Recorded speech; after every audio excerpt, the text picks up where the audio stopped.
சொன்னாலே அவ காதல சொல்லும் போதே சொல்லுஞ்சானல இரு போல ஒரு வார்த்தையும் கேட்டிரமும் பார்க்கல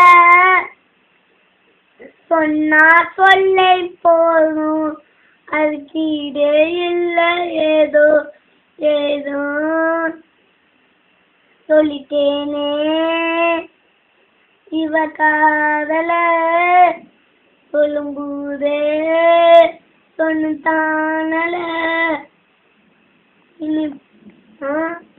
கட்டு எல்லாத்தையும் மானப்பட்டு அசிங்கப்பட்டு துன்பப்பட்டு துயரப்பட்டு கஷ்டப்பட்டு கர்மாயப்பட்டு சேவப்பட்டு அந்த மேல அது பேர் பழகிறது. 52வது வயசு வரைக்கும் அவமானப்பட்டு அசிங்கப்பட்டு துன்பப்பட்டு துயரப்பட்டு கஷ்டப்பட்டு கருமாயப்பட்டு சேவப்பட்டு ஒரு பிச்சைக்காரனோட படாத பாடுபடுவீங்க. அந்த மேல அது பேர் பழகிடும். பேசு.